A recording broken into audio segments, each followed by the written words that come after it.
নমস্কার বন্ধুরা, আজ আমি বকুল পিঠে তৈরি করেছি। বকুল পিঠে তৈরি করতে কি কি উপকরণ লাগছে সেটা আমি আপনাদের সঙ্গে শেয়ার করছি। তো প্রথমে আমি 500 গ্রাম মতো ময়দা নিয়ে নিলাম। ময়দাটা একটা বোলে ঢেলে নিলাম। তারপরে আমি পরিমাণ মতো লবণ দিয়ে দেব। লবণ দেওয়ার পরে ভালো করে মিশিয়ে নিতে হবে। তারপরে দিয়ে দেব 3 চামচ মতো চিনি। চিনিটাও ভালো করে মিশিয়ে নিতে হবে। মিশিয়ে নেওয়া হলে দিয়ে দেব সাদা তেল। সাদা তেল দেওয়ার পরে ভালো করে মাখিয়ে নেব। ভালো করে মাখিয়ে নিতে হবে কিন্তু। মাখিয়ে নেওয়ার পরে হাতে জড়ো করে নিয়ে দেখব যেটা জড়ো হয়েছে কিনা। যদি জড়ো না হয় তাহলে আরও সাদা তেল দিতে হবে। তো আমারটা একদমই পারফেক্ট আছে। এখন আমি অল্প অল্প করে জল মিশিয়ে দেব। জলটা কিন্তু অল্প অল্প করে দিতে হবে, না হলে কিন্তু বেশি হয়ে গেলে মাখাটা একদম নরম হয়ে যাবে। একদম নরমও হওয়া যাবে না, শক্ত হওয়া যাবে না। এরকমভাবে ময়দাটা মাখিয়ে নেব।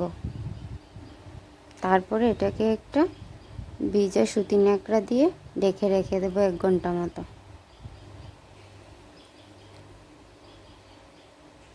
এখন আমি 2টো নারকেল নিয়েছি পিঠের জন্য। নারকেলটাকে ভালো করে কুড়িয়ে নেব।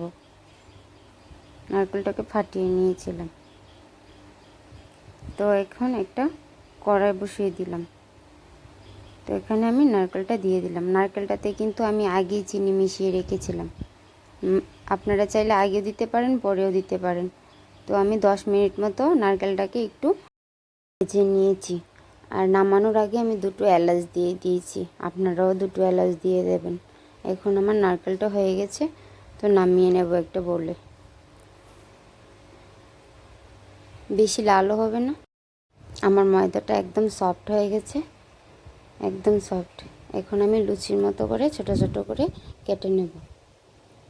তারপরে এটাকে বেলে নেব।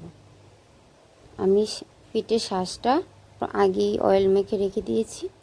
এখন সাজে আমি লুচির মতো করে দিয়ে দিলাম। এখন পুরটা দিয়ে দেব।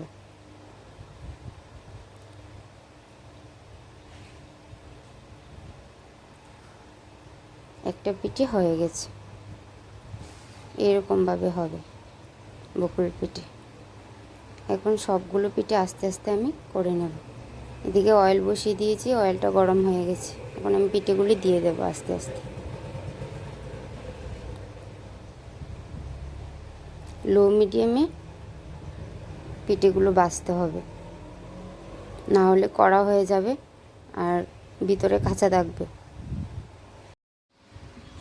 দেখুন আস্তে আস্তে কালারটা কত সুন্দর হয়ে গেছে, ব্রাউন কালার হয়ে এসেছে। এখন পিঠেগুলো নামিয়ে নেব। পিঠেগুলো খেতে কিন্তু অসাধারণ লাগে। আশা করছি আমার এই বকুল পিঠের রেসিপিটা আপনাদের ভালো লাগবে। আর যদি ভালো লাগে অবশ্যই বাড়িতে ট্রাই করে দেখবেন আর আমাকে কমেন্ট করে জানাবেন যে কেমন হয়েছে। আর আমার চ্যানেলটাকে অবশ্যই ফলো করতে ভুলবেন না। আর আমাকে কিছু গিফট করবেন, একটা স্টার।